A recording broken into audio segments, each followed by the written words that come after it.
your new friend Ty. Hey guys, welcome back to the Tea Party Podcast. It's the podcast where you find new friends and new music.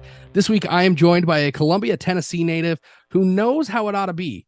We saw him as part of the Tea Party Summer Festival tour at Headwaters in Montana, and he's been called a salt-of-the-earth Southerner with a straight shooting swagger and a kind smile, and I think I'd have to agree with that. Let's welcome to the show, Mr. Shane Profitt. Shane, how the heck are you, friend? Man, I can't complain at all. How are you, brother? I am doing well. It's starting to get into the fall season, get to get outside without all that heat and the mugginess. You can't complain. Yeah, deer season has opened here in Tennessee, and I'm looking forward to this weekend. I won't get to hunt on Saturday because I have a show, but it's supposed to get down to, I think, 37 this weekend. Ooh, that's perfect weather for a deer stand. It's perfect. Absolutely perfect.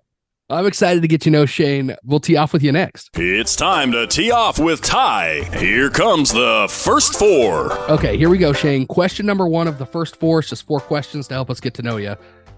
Where was the last place you traveled that wasn't for music? The last place I traveled that wasn't like your last vacation.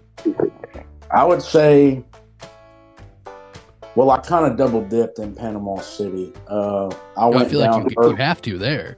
Yeah, like I went early and I stayed after the show. It was a Gulf Coast Jam, and I went down, I think, 2 or 3 days early before I actually played the show, and then I stayed 2 days late. So I would say that because I didn't have a show down there for 3 days until I got to play. And I went on a fishing trip every single day, and so that was a lot of fun. I got to take my dad. And normally Dad has always paid for the fishing trips and stuff anytime we had to go or wanted to go, and so I got to reverse the role and invite him to go fishing with me. So it was really That's pretty cool. You guys catch anything good? Yeah, man. So the first night, let me think here. The first night we went on a shark fishing trip. It was like, I think it was 5 or 6 hours long. We went out. It was like, I think we went out about 8 to about 1. So yeah, probably 5 hours. And I caught a 9-foot bull shark. And then Dad, I think he caught like 2 or 3 6 or 7 footers. And it was a lot of fun, man. And then we went on a snapper fishing trip that was really good. And then we even did bow fishing for stingrays too. Did you say bow fishing for stingrays, Shane? Yeah, bow fishing for stingrays. So that sounds fun as hell. Yeah, it's like bow fishing. Just like in freshwater, except, obviously we're in the salt water and there's lots of stingrays. So you just see them kind of swimming on the bottom, and you just draw your bow back and you shoot them and reel them in. Avenge Steve Irwin out there. Yeah, exactly. Long live Steve Irwin. But you guys get to. Oh, go ahead. And what's crazy about bow fishing for stingrays is you can literally shoot them and like unwind your arrow and pull it out of them without hurting them. And I mean, they literally swim off. That's crazy. And you can even, the guide kept 1 or 2 of them to cut them up for shark bait too. So they, all we did was cut the barb off and let them go, and you just watch them swim off. So that's pretty cool. How does the shark fishing work? You guys get to keep the sharks, or is that a catch and release type thing? Yeah, well, there's only, as far as I know, there's only one type of shark you can keep in Panama City, and we caught several black tips. I think you can keep 1 apiece, or maybe 2 apiece, but we just kept 2 sharks. What we do is, whenever you get back to the dock, you drop them off and they clean them for you, because I don't really think the hotel would appreciate you getting blood and stuff everywhere in the hotel room. But that's probably true. You just drop them off, and you pay these guys to clean them, and you pick them up the next morning, and they have like shark steaks made out of the meat, and then you get to keep the jaws and everything. So I've got them hanging in the man room, so it's pretty cool. That is pretty badass. That's really cool. Now you've sold me. Now I feel like I have to go shark fishing. Yeah, man, it's a lot of fun. Okay, question number 2 of the first 4, Shane. If you could only eat one food for the rest of your life, what would it be? Are we talking meat or are we talking sides?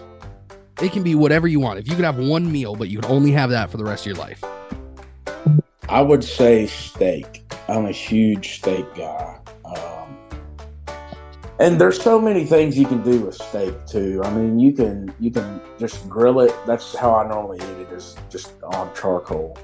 Or you can make like fajitas out of it. You know, you can't ever go wrong with stuff like that, or stir fry or anything like that. So I would say definitely steak. The other day I actually went to Kroger's. Or no, I went to Piggly Wiggly, and I got 4 tomahawk ribeye steaks. They were like 2 pounds a piece. And we fired them up on the grill and cooked them to a good medium rare.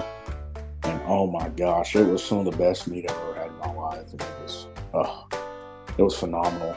And to be honest, I ate that whole steak and I had the meat sweats by the time I got done. I can imagine, man. It was insane. But it had to be one of the best steaks you ever had, right? Oh, absolutely. I mean, dude, they were high too. I mean, I want to say they were like $30 a piece. It was like it was close to $130 for 4 steaks. But I mean, it's obviously not something you would make every night, but just for a special occasion, it's the way to go. Oh, I'm gonna have to do that too. Okay, Shane, question number 3. What character from a TV show or a movie, any fictional character, would you bring to life and hang out with for a day? That's a really good question. I would say if I could bring any movie character to life, it would be Forrest Gump. Okay. And the reason I say that, I feel like that's a kind of, you're like, what the hell? But the reason I say that is because Forrest Gump had been to Vietnam. He had, had all these companies, and I just feel like he would be a really cool guy to drink a beer with. So I would say Forrest Gump, and just because, I mean, man, if you're sitting around with a campfire drinking a beer with somebody like Forrest Gump, you won't ever run out of stories to tell. That is the truth. And he liked talking, and so do I. So I feel like we would really get along. Definitely. Well, and it's funny, you were talking about the steak and how you could have it all, any different way. And my first thought was Bubba, like sautéed, seared, boiled. Exactly. Bake it, broil it, shrimp stew, shrimp tacos. I mean, I feel like me and Forrest Gump would really get along. Yeah, see, I could get behind that answer. There's some answers that we get to that question, I'm like, I don't know, but man, that's a good answer, Shane. Okay, here we go. Question number 4. If you could have an unlimited supply of anything, alcohol, tacos, Pepsi, guitar strings, scotch tape, whatever, what would it be? An unlimited supply of anything. I would say, I mean, I want to say money, but I'm trying to think of something that money can't buy. I would have to say patience. If I could have an unlimited supply of patience. Because, dude, I'll be driving down the road and somebody will cut me off. And then they'll be doing like 40 miles an hour in a 55. And I'm just at the wheel, just itching to get around these people. So I would say either patience or time, really. An unlimited supply of time. Because, I mean, ever since I got my record deal and I've been traveling this much, it's like there's not enough hours in a day to get something done. So I feel like those two kind of go hand in hand. Yeah, exactly. So I would say time and patience. Just because, I mean, if you have time and patience, money will come, I feel like. Mm-hmm. So I would say time and patience for sure. That's a great answer. And that was the first 4 presented by Box for Fighting Hockey Apparel, Northwest Signature Hockey Apparel, online at b4fhockey.com. Shane, thanks for playing along with us. But now I want to get to know you a little bit deeper. Give us the story of growing up in Tennessee and tell us how you first got into music. Yeah, man. So I'm actually the only one in my whole family born in Tennessee. All my other family's from Eastern Kentucky. And growing up, at all of our family functions, everybody would bring, a couple casseroles, and they would be holding a casserole in one hand and some kind of instrument in the other. And so anytime we had a family function, everybody would bring an instrument and sit around in a big circle after everybody got done eating, and they would just play music. And I always kind of got tired of just sitting there and watching them do that. So my senior year of high school, my granddad asked me what I wanted for Christmas, and I told him I wanted to learn how to play guitar. And so he taught me G, C, and D on the guitar. And I mean, ever since then, it's just kind of been nonstop ever since then. I mean, I would say probably about 6 or 7 months after he taught me the first 3 chords on guitar, I had my first ever gig, if you want to call it that, at a Cajun restaurant here in town that was having their grand opening, and they paid me all I could eat crawfish and $100 bill to come and play for 2 hours. But here's the thing about that: I only knew 6 songs at the time, so whenever I went in, they told me they wanted me to play for 2 hours. I was kind of stressing a little bit because I only knew 6 songs. So I would play the 6 songs, and then I'd go eat a couple crawfish. I'd come back and just start from scratch, play the 6 songs again, go eat a couple crawfish, and then come back and play the same 6 songs. I did that 4 or 5 times.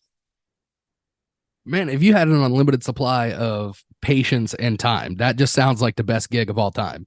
Play some music, eat some crawfish. Exactly. I love it. Man, crawfish is one of my all-time favorite foods, hands down. So how long ago was that? How long ago did you get the guitar? Because it hasn't been that long, right? Oh, it's been about 4.5 or 5 years. I was a senior in high school, like I said, and I'm just 23 now. So it's been 4.5 or 5 years. I mean, that's pretty impressive how far, you've been able to take this, just picking up the guitar, just a few years ago. So you got your guitar, you started playing that, you played that show. How long was it before you really kind of got into playing some more cover shows around the area? Man, I mean, after that, I just kind of stuck with it, and I started learning new stuff. And then I eventually started writing, probably about a year after I first picked up a guitar. And I actually met Chris Jansen at a sushi restaurant. Oh, I'm excited for that story. That one's coming, Shane. Oh, yeah. So I was working for the city on top of playing as many little bar gigs as I could. And I was the guy that cut the grass in the medians of the road. Anytime anybody would let me play at their restaurant or bar, I would take them up on it. And nowhere in my little hometown sells guitar strings, so anytime I need anything to do with music, even to this day, I still have to drive 45 minutes north towards Nashville. Are you still living in Columbia, Shane? Yeah, I still am. And man, I was trying to be slick and kill 2 birds with 1 stone and make a date out of going to get guitar strings with this girl. And I called her up and asked her if she wanted to ride with me, and she agreed to it. So I made that 45-minute ride to Guitar Center, and I ran in and I got my guitar strings, and I came back out and asked her what she wanted to eat. She thought for a second. She said, Shane, I really like sushi. And I'm like, oh, gosh. Man, sushi, just the thought of eating it turns my stomach. And so I wasn't going to be like, well, can we just go to KFC or McDonald's or something? Hell, I was really dreading going to sushi. So anyways, I wasn't going to, make her change her mind or anything. So I punched in sushi near me on my iPhone, and we get there and we go to walk in, and Chris Jansen holds the door for me when we went to walk in. And I immediately knew who it was. And anyways, I ended up going up to Chris that night. Whenever he was about ready to leave, I went up to him, and I just told him, I said, man, I'm a huge fan, and I write songs, and it would mean the world to me if you would listen to some of the music I've been writing. And his wife was sitting right next to him, and she goes, hey, I'm Kelly. I'm Chris's wife. I'm also his manager, and I'm also a music publisher. is that a receipt you're holding in your hand? I'll write my email down on it, and you could send us whatever songs you want us to hear. And I was like, oh, heck yeah. Yes, ma'am. That'd be great. Thank you. And Chris looked up at me and he said, did you just say yes, ma'am? And I said, yes, sir. And he said, I like that. Pull up a chair and talk to me. So we did. We sat there for over an hour and we talked. And so at this point, what's the date doing here? Well, at first she was kind of standing there, and then she eventually just goes back over there to that table we had and just sits down because we sat there for over an hour. And hell, at one point she even walked outside and took a phone call. She was just hanging out. And so, anyways, I got up from the table after we talked for around an hour or so, and I got out to the truck and I pulled out that receipt that she'd wrote her email down on, and I sent 3 or 4 of the best songs I thought I had at the time to that email. And at the bottom of the email, I said, if you ever need anything, here's my number. Just please give me a call. Well, fast forward 2 weeks later, I'm weed eating a ditch here in Columbia, and I feel my phone ringing in my pocket, and I pulled out my phone, and the caller ID said Jansen. And I answered it, and he goes, hey, what are you doing? I said, well, man, it's a Tuesday or Wednesday morning at 8:30. I'm at work like most people. What are you doing, buddy? And he goes, well, he said, I listened to them songs you sent. And he said, I have a tour coming up. I want you to go put your 2-week notice in and come out on tour with me. So I did. I put my 2-week notice in that day. And, I would say probably 3 or 4 weeks later, we went out on tour. And out on the tours when I got my record deal with Big Machine. And literally, I signed the papers to my record deal on a Tuesday evening, and I think it was that following Thursday we started cutting an album. Wow, so that was all pretty quick. Dude, it was super, super quick. Like the whole really and truly the whole story is just a Cinderella story. It just does not happen like that at all.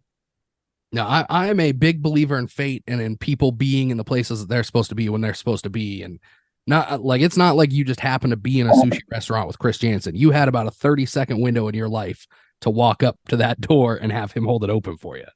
No, absolutely. I'm a firm believer even more now that right place at the right time with the right person.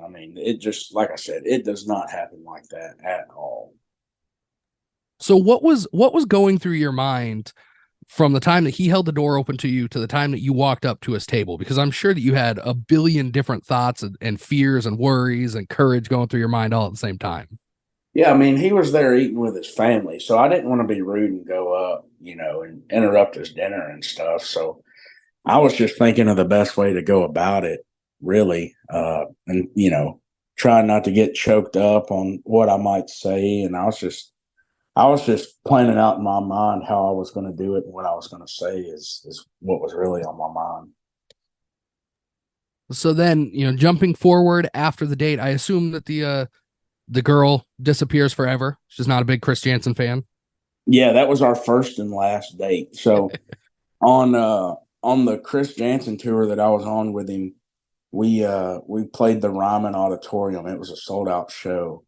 And I had already given all of my comp tickets away. I had 4 comp tickets. I gave 2 to my mom and dad, and then I gave 2 to Scott Borchetta so that he could come. And anyways, I had to. Are you trying to tell me that Scott Borchetta can't get into the Ryman without tickets? Well, that was before I had my record deal. Okay. So you were inviting him there. Yeah, exactly. I gotcha.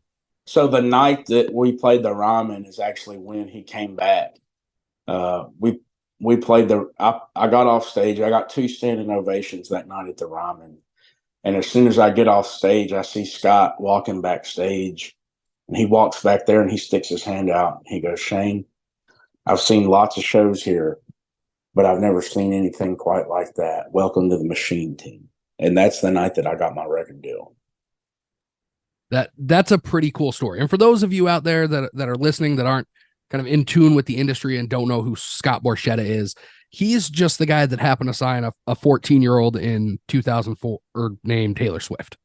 Yeah. Just that guy. So that's pretty cool to have him be the one that's there and working with you through that contract. Yeah, I mean, yeah, he signed Taylor. He signed Thomas Rhett, Brantley Gilbert, Justin Moore. Man, he signed a lot of people. Carly Pierce, Tim McGraw. He's a top dog in Nashville, and just to even get to have a conversation with him, yet let alone get to work with him and call that label my home now. It's just, it's unbelievable. I mean, there's no other way to describe it other than that. So you get that call on the side of the road. You go to tell your boss that, hey, here's my 2 weeks notice. I'm going on tour with Chris Janson. How does he take that news? I mean, is it something that everybody kind of knew you were chasing that dream already?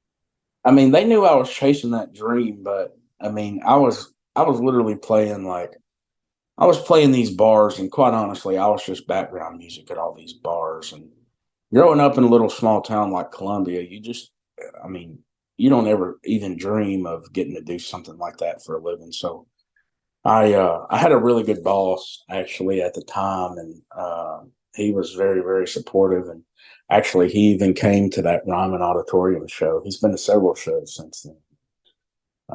He'll send me a message on Facebook and be like, "Hey, man, I'm coming to this show or this show," and I'll get him backstage passes to come out and hang out with me after the show. So it's a lot of fun. That's the perks of being a good boss. You know, you support the kid, and now you get to go backstage. I love it. That's exactly right. So you get that call from Chris Janson. You put in your 2 weeks. You know all of this stuff is coming, but that first time that you sit down to write with Chris, what's that like? Man, we actually, so after I put my 2 week notice in, he called me up. After that, like, me and him were best friends. And he called me up while I was still working. Once my 2 week notice was in, he called me a couple of days later and he said, "Hey, I'm getting ready to cut this new album. And I have this song idea called Real Bass Pro." And I was like, "Okay." And he said, "I know you're a big outdoorsman too." He said, "I'd really like to write this song with you. Can you get off work today?" And I called my boss and I asked him if I could get off work, and he asked if I was caught up with my mowing. And I said, "No, not yet." I said, "But I mean, this is a really big deal." And he said, "Well, is there any way you could write over the phone?" And I said, "Well, I don't know. Let me ask." So I called Chris and I asked him if I could write over the phone. And he said, "Yeah." He said, "What time's your lunch break?" And I said, "Well, it's normally about 12, but I could take it at 11 and take a little longer." And he said, "Okay." So literally on my lunch break, I downloaded this guitar app on my phone, and I parked underneath a shade tree, and we hopped on a 3-way FaceTime. It was me, Chris Janson, and Mitch Oglesby. And we wrote this song on my lunch break called Real Bass Pro. It's not on his latest album now, but it's on the album prior. I mean, that's got to be just almost otherworldly for you to, just a couple days before that, you were just a fan of Chris Janson, and now you guys are sitting there writing songs, kind of building that all together. How long was it before you ended up signing that publishing deal? Man, that publishing deal. So whenever I went out on tour with Chris, he also offered me a publishing deal under his imprint label called Old Tom Publishing. And that's Chris's company with Anthem. And I mean, obviously the paperwork took a little bit of time, but I would say probably about a month after he initially called me, I had my publishing deal, and then I got to start writing for other artists too.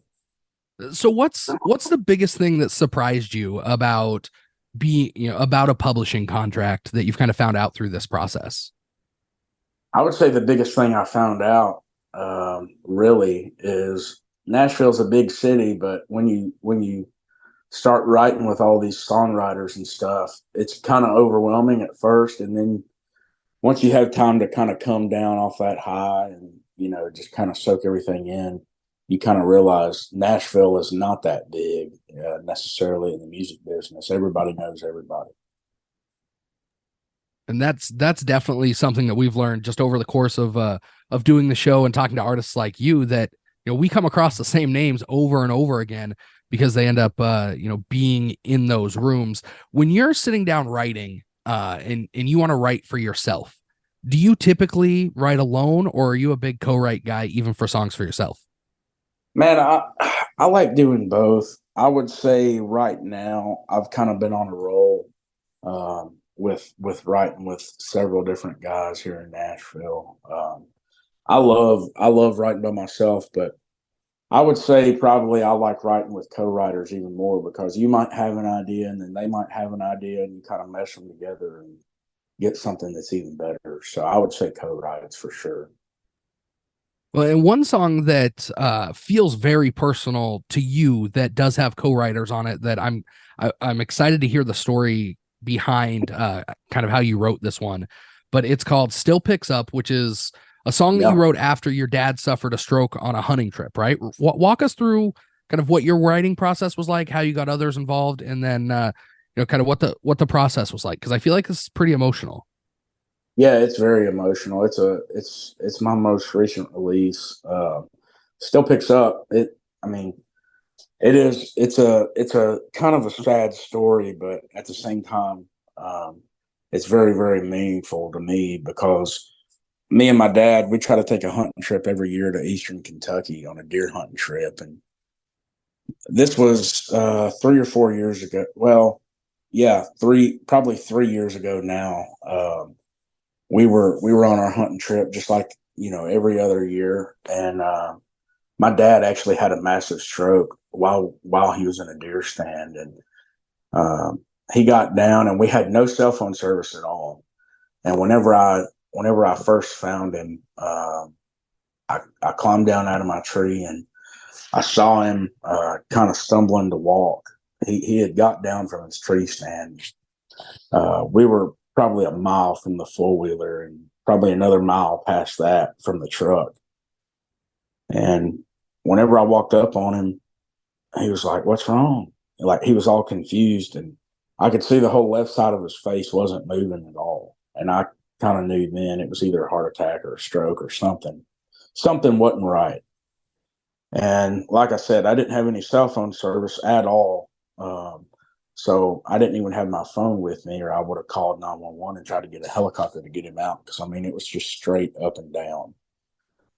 And I put my bow down and I threw him over my shoulder because my adrenaline was going, and I was just going to try to pack him out like that. And he was like, "No, put me down." So I put him down, and I just walked backwards pretty much the whole way, trying to hold him up, walking down that mountain. And finally got to the four-wheeler. We got to the four-wheeler, and I finally got into the truck. And when we got to the truck, it was probably an hour ride to the hospital. And once I finally got into cell phone service, I called 911, and they alerted the hospital that I was coming with somebody that has possibly had a stroke. And it was a little bitty hospital, and they were outside and with a wheelchair waiting on him when we got there. And I didn't know what was going to happen. I didn't know what was wrong with him or anything at the time. And I had a lot of time to think in that waiting room on maybe some past fights and past arguments that really just simply could have been avoided. Got to thinking on all the good times instead of the bad. And I really didn't know if I was going to get to see my dad again or not. And so I had this idea that, maybe I should have called him a little more and should have done this and that. In that moment when you don't know if you're going to see somebody again, at least for me, I try to think on the good times instead of the bad. And man, I had that idea, and we actually wrote the song on his 2-year anniversary of the stroke. And he had told me that morning before I left to go ride in Nashville that it had been 2 years since he had that stroke. And so that kind of brought back some some sad and sore memories, and that thought kind of kicked back in my mind, and I got to Nashville and sat down with two other guys, and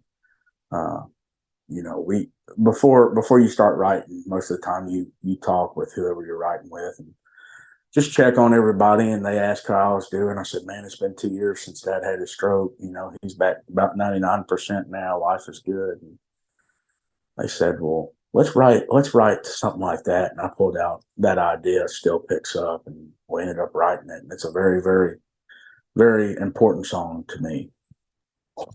Well, you can definitely see why. Shane, there's such a powerful story behind that. And I'm excited to hear kind of the story about this next song.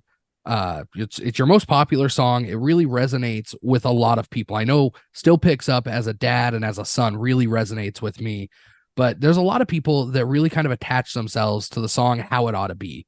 Give us the story behind writing that one.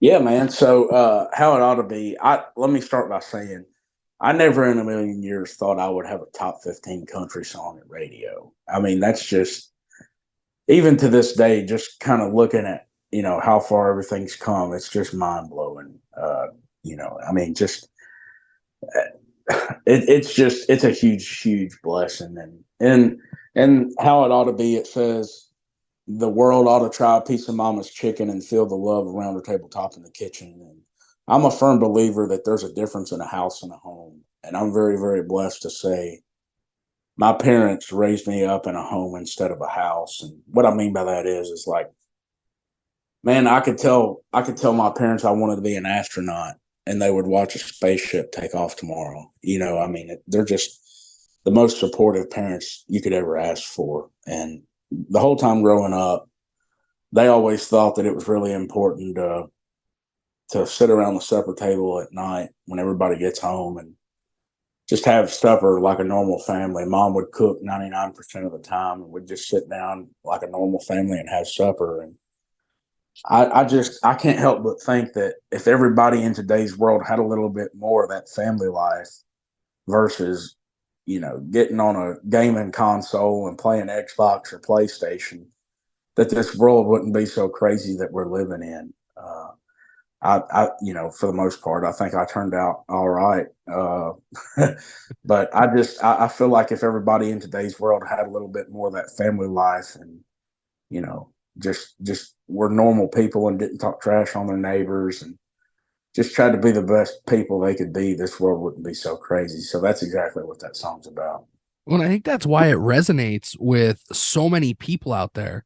This is your first year that you've really kind of been out touring across the country, and I've seen it at least twice now, have crowds singing this song back to you. What is that feeling like for you, going from the little restaurant where you had 6 songs and crawfish to now having festivals singing this song back to you? Man, it's more than I could ever imagine or ask for.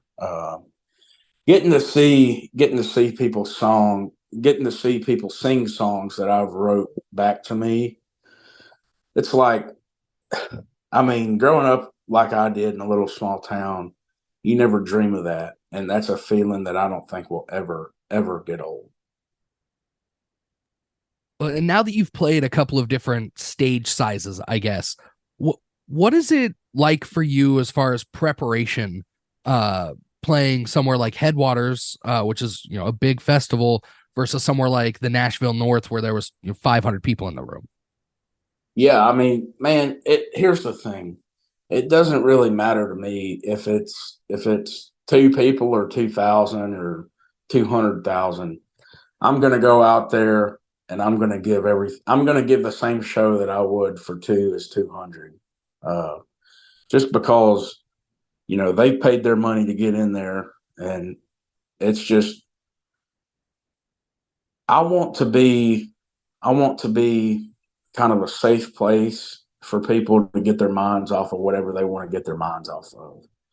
And so whether it's 20 or 20,000 people, I want to give that same show that I would as the smaller or the bigger crowd, if that makes sense. Oh, definitely. I'm I'm not really one to really talk about my feelings, and so I lean on songwriting for that. And I'm a firm believer that if you're going through it, somebody else is too.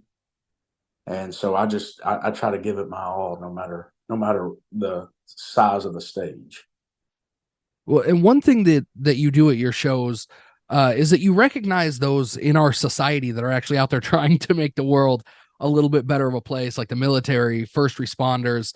But you also recognize teachers, which I think is a group that a lot of people, I don't want to say forget about, but don't mention. And two of the members of our team are actually teachers, and it means a lot to them to be recognized like that in that capacity. Where did the inspiration to recognize teachers come from? Well, I mean, just like in How It Oughta Be, the opening line of the song, I say, teachers ought to get doctors and lawyers pay. I mean, man, every single person in our society goes to school, whether you're homeschooled or not. You go to school, and I feel like, what you learn at school, and not necessarily like the lessons you're taught, but like maybe the stuff they didn't in a textbook is kind of what you carry on with you every day in your life. And I feel like, when you go K through 12, that's when you're growing. That's when you're learning a lot about yourself and a lot about your life. And I just feel like, I mean, Lord knows my teachers, just for putting up with me, deserve a raise. I just feel like they don't get enough credit, just like our first responders. I mean, without them, we wouldn't be here.